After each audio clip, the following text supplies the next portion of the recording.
खुशामदीद दोस्तों, आप सबका स्वागत है। मैं हूं डॉक्टर इश्तियाक अहमद। मेरी लास्ट वीडियो जो थी वो कर्नाटका में एक मुस्लिम गर्ल स्टूडेंट जो अपने कॉलेज में एंटर होना चाहती थी, उसको चंद हूलिगन्स ने नारे मारते हुए एनसर्कल कर लिया। हाँ जी, और उसने अल्लाह अकबर का नारा लगा दिया। अब मैंने अपने दोस्तों से इंडिया में ये कहा था कि ये गलती आप मत करें, ये मॉब कल्चर को मत आप प्रमोट करें, क्योंकि मॉब कल्चर मजहबी जनून, हाँ जी, और इस किस्म की एक्सट्रीमिज़म जो है उसने पाकिस्तान का सत्यानाश कर दिया। तो मेरी ये आपसे एडवाइस थी कि कॉलेज के अंदर, स्कूल के अंदर, यूनिवर्सिटी के अंदर जहाँ भी आपके जो रूल्स हैं वो आप यूनिफॉर्म के मुतालिक आप उनको इस्टेब्लिश करें और आप उनको एनफोर्स करें। किसी पॉलिटिकल पार्टी या political organisation, so called cultural organisation का काम नहीं है कि वो जाके अपनी मर्ज़ी से ये डिसाइड करे कि कौन क्या कपड़े पहन के कॉलेज या स्कूल में आ सकता है। सो मैंने कोई हिजाब के हक़ में बयान नहीं था दिया, मैंने उस लड़की की सिक्योरिटी और इंटेग्रिटी, उसकी डिग्निटी के मुतल्लिक बात की थी। मैं बिल्कुल इसके हक़ में हूँ कि हिंदुस्तान के अंदर यूनिफॉर्म सिविल कोड हो, सारे सिटीज़न एक ही कानून के तहत हों और उसी कानून के तहत उनको राइट्स और ड्यूटीज़ भी उनकी हों। मैं जो ये है ना एग्जेम्पशन फॉर मुस्लिम्स या किसी और, मैं उसके हक़ में नहीं हूँ।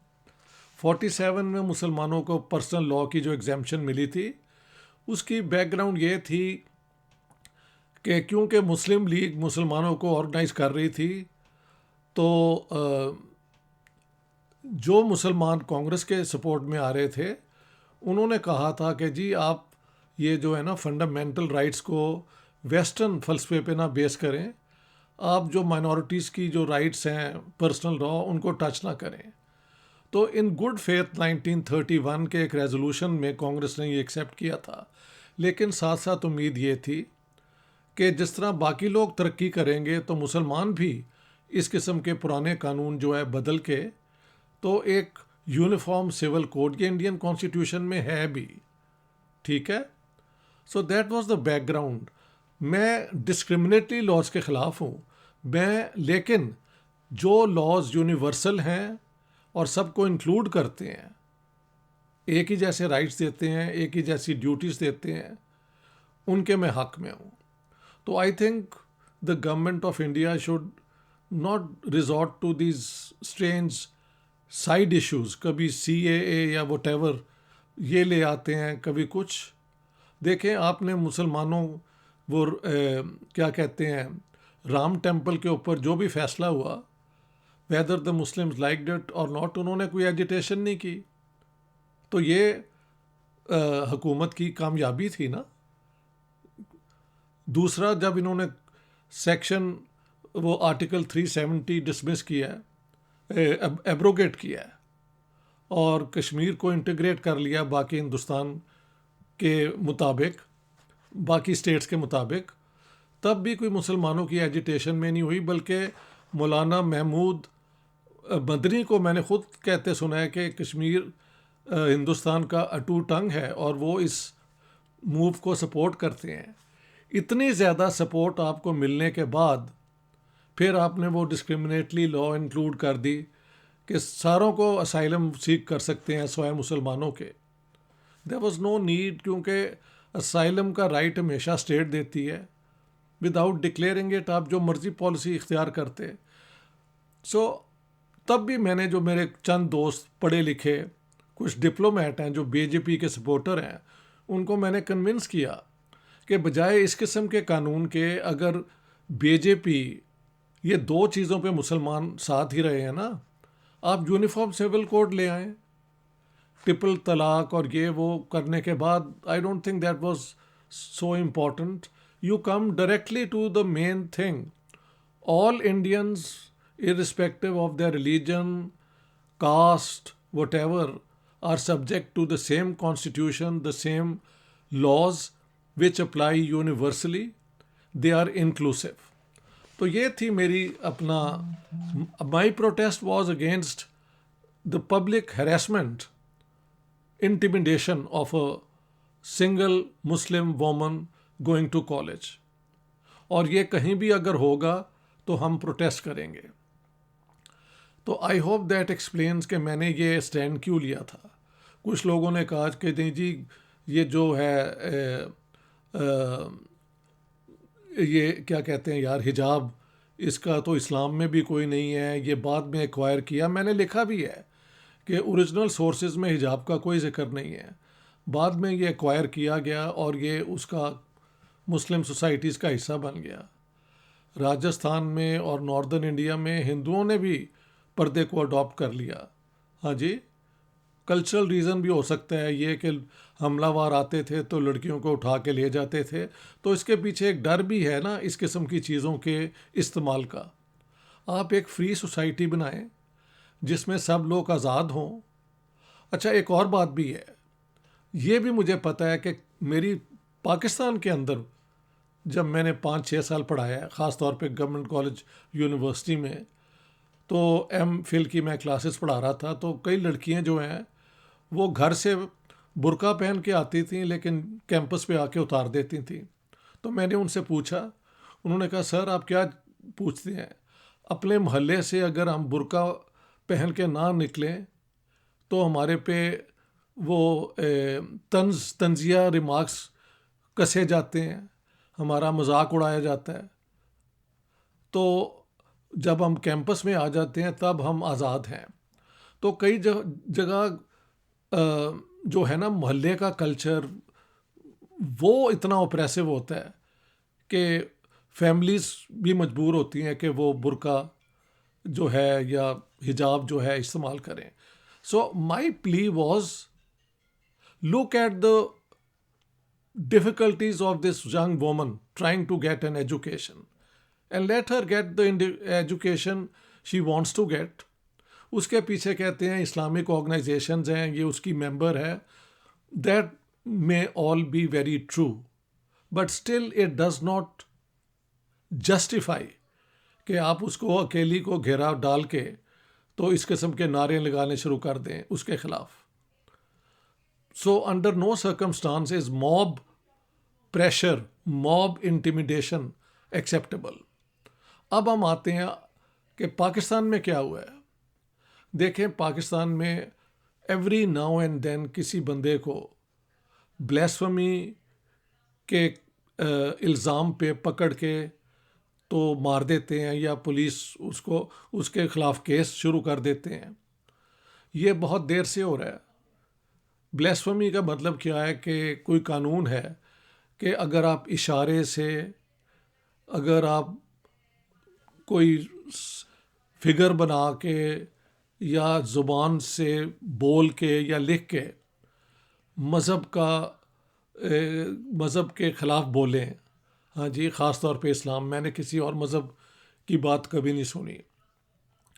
तो आपके ऊपर उस इल्ज़ाम में ब्लेस्फेमी केस चल सकता है और उसकी सज़ाए मौत जो है वो पनिशमेंट है अगर आप प्रूव हो जाएं. तो हमारे लोअर कोर्ट्स ने अक्सर जिनके ऊपर ये इल्ज़ाम लगा है उनको सज़ाए मौत दी है.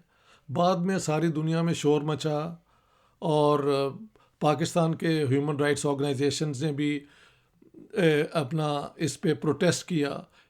तो फिर जाके होता क्या है कि या तो उन्हें छोड़ देते हैं और कहते हैं मुल्क से निकल जाओ, they are allowed to leave Pakistan, या कई कई साल लोग पड़े रहते हैं जेल के अंदर, प्रिजन के अंदर, और उनका केस ही नहीं चल रहा होता.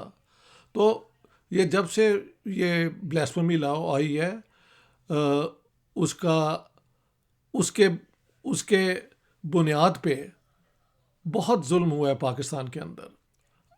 अभी आज की खबर है और ये प्राइम मिनिस्टर इमरान खान ने कहा है कि zero tolerance for such things. Khanewal एक पंजाब का, साउथ पंजाब का एक छोटा सा शहर है। वहाँ पे किसी गांव के अंदर किसी मिडिल एज आदमी पे इल्ज़ाम लगा कि इसने कुरान शरीफ की या इस्लाम की डेसिक्रेशन की है, यानी उसकी बेहुरमती की है।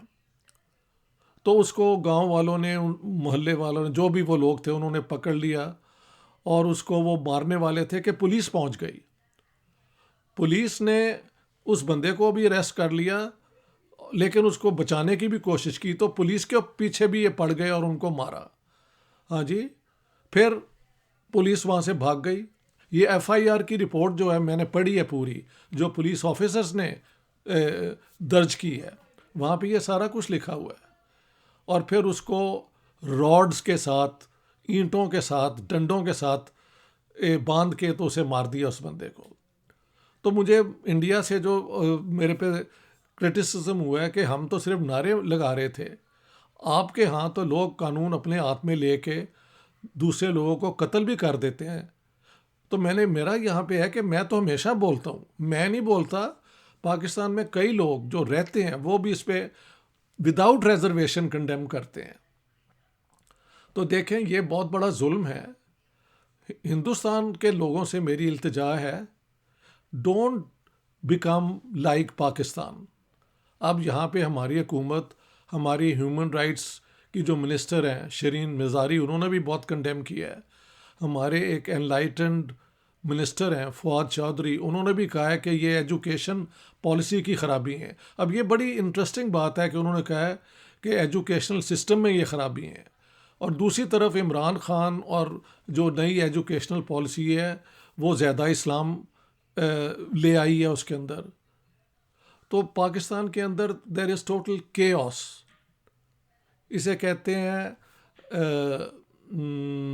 व्हाट इज़ दिस कॉल्ड, आप इशू वाइज कॉन्ट्रडिक्टरी पॉलिसीज़ ले आते हैं। हाँ जी, एड हॉकिज़म, जहाँ देखते हैं कि लोग को कैरी कर लिया जाए। इमरान खान को बहुत शौक़ है इस्लामिक स्लोगन्स के ऊपर अपनी पॉपुलैरिटी बनाने का, जबकि अवाम की खिदमत करने में, इकॉनमी को मैनेज करने में वो बिल्कुल नाकाम रहे हैं। तो कभी इस्लामोफोबिया का चक्कर चल जाता है। मेरी आर्गूमेंट है कि इस्लामोफोबिया सो कॉल्ड जो है, उसका ज़ेर असर कौन होते हैं? पाकिस्तान के एक्सट्रीमिस्ट। वो उसी प्राइम मिनिस्टर की बातें सुन के फिर जिस पे शक पड़ता है कि ये इस्लाम ज़रा भी तनकीद कर रहा है या ज़रा भी डिसेंट कर रहा है, उसके ऊपर वो इल्ज़ाम लगा के अब ये खानेवाल में एक बंदे को कत्ल कर दिया है। So the thing is, this is mob. when I took up the issue of the Muslim girl in Karnataka, my concern was at the growing mob culture in India. ठीक है, एक पॉलिटिकल पार्टी उसके पीछे, हमें समझ आती है, Hindu organisations भी हैं, और उन्होंने इस लड़की को मारा नहीं, उसको जला नहीं दिया जो कि पाकिस्तान में होता है। हाँ, उसको सिर्फ हैरेस किया है, इंटिमिडेट किया है। बट फॉर मी, किसी इंडिविजुअल के साथ एक मॉब का उसे घेर लेना जो है ना, is an act of terrorism. और टेररिज्म की जो सबसे घनौनी शक्लें हैं वो तो उसको कत्ल कर देना, उसको जला देना, उसको पत्थर मार के और उसकी जान ले लेना। ये तालिबान भी करते थे जब पहले इनकी एमिरेट्स आई थी। आजकल ज़रा पता नहीं क्या ख़बरें हैं।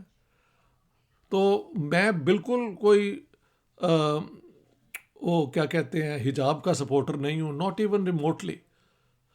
बल्कि अगर ये हिजाब कोई नेसेसरी कंडीशन होती इस्लाम की, तो फिर तो सारी दुनिया में आप देख रहे हैं मुसलमान औरतें बग़ैर हिजाब के फिर रही हैं।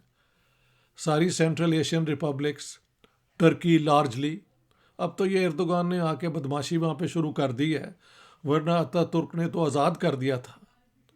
मेरा टर्की के साथ बहुत क्लोज़ रिश्ता है, मेरी जो वाइफ है वो टर्किश है। तो मुझे याद है जब मैंने टर्की वहाँ जाना शुरू किया 80s में, तो बूढ़ी बूढ़ी औरतें जो हैं वो अतातुर्क को याद करके तो चूमा करती थी अपने ये हाथों को कि उसने हमें आज़ाद किया है। उससे पहले औरतों का कोई मुकाम नहीं था टर्की के अंदर, पुराने टर्की के अंदर। लेकिन अब ये एर्दोगान जैसे पॉपुलिस्ट इस्लामिस्ट उस टर्की का सत्यानाश करना चाहते हैं। पाकिस्तान का सत्यानाश इस्लामिस्टों ने पहले दिन से कर दिया, बल्कि टू नेशन थ्योरी की बुनियाद पे जब हुआ कि अब इस्लामिक पाकिस्तान क्या होगा, तो उसके अंदर सारी इस्लामिक लॉज एक के बाद एक के बाद एक आनी शुरू हो गई। और I think the responsibility is with Mohammad Ali Jinnah, जिन्होंने इस कार्ड को खेल के पाकिस्तान तो ले लिया, लेकिन उसके बाद उनके हाथ से ये बात निकल गई। He couldn't do anything while he was alive. और जो उनके बयान हैं वो फुल ऑफ कॉन्ट्रडिक्शंस हैं। कहीं इस्लामिक स्टेट बनानी है पाकिस्तान, कहीं हसन अल बन्ना को कहा है कि हमें इस्लामिक स्कॉलर भेजो, कहीं लाहौर के अंदर इंस्टीट्यूट ऑफ इस्लामिक रिकंस्ट्रक्शन को कहा कि आप हमें Islamic economy, Islamic educational system, Islamic constitution बना के दें। This is all Mohammad Ali Jinnah doing it, not any one else. और कई उनके बाकी भी बयान है। वो दूसरी बात है, ही केप्ट ऑन सेइंग कि जो भी मुस्लिम स्टेट, इस्लामिक स्टेट होगी वो डेमोक्रेटिक भी होगी और माइनॉरिटीज़ का वो ख्याल भी रखेगी। लेकिन that's not enough. Once you release this, you know, जैनी कहना चाहिए, या ये बला जो है आप एक बोतल से निकाल दें, वो फिर सबके गले पड़ जाती है। हिंदुस्तान के अंदर बहुत देर से इस किस्म की टेंडेंसीज नज़र आ रही हैं। कई मुसलमानों को मारा भी गया है, हाँ, कभी कि इन्होंने गाय का ये कर दिया, वो कर दिया। वो गरीब लोग थे तो उनका इतना, वो कोर्ट्स ने उनको रिलीज़ भी कर दिया। ये बदमाशी इंडिया के अंदर बिल्कुल हो रही है। हम जो शोर मचा रहे हैं वो ये है कि Pakistan is paying a very heavy price for that. India will pay a very heavy price for this, अगर आपने इन टेंडेंसी को हुकूमत ने, ये this is all to do with the government. कोई राइट्स नहीं होते 2-3 दिन से ज़्यादा, बल्कि आज के दौर में जब ये इंटरनेट है और फोन्स हैं तो चंद घंटों में पुलिस को, स्टेट को पता लग जाता है कि क्या हो रहा है। तो अगर वो होने देते हैं तो कहीं ना कहीं ये मर्जी होती है उस इलाके के, उस ज़माने की हुकूमत के होने दो। तो so today the my point is, try not to mix extremism into your political vocabulary. एक दफ़ा आप जब कर दें, कानून आप इस किस्म के बना दें। अब वो सिद्धू साहब जो बड़े अच्छे क्रिकेटर हैं, उन्होंने ईस्ट पंजाब के अंदर कहा कि जो लोग पता नहीं गीता और कुरान शरीफ और ये जो है गुरु ग्रंथ के ख़िलाफ़ कोई पता नहीं बात करें तो उनको पता नहीं सजाए मौत दे दो या कुछ ब्लास्फेमी लॉ लगा दो। What a strange thing. This is called people who can't control their words, their languages, they have no sense of responsibility. वो सिर्फ अपने ड्रामेटिक इफेक्ट्स के पीछे हर बात कर जाते हैं। Such people are dangerous wherever they are.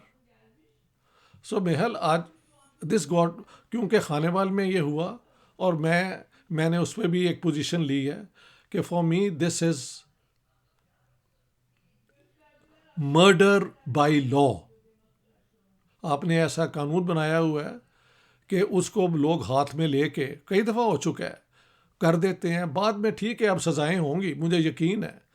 और श्रीलंकन को जो मारा है सियालकोट में, वहाँ पे भी उम्मीद है कि जो ये टेररिस्ट स्पेशल ट्राइब्यूनल्स हैं या कोर्ट्स हैं वो सज़ाएं देंगे।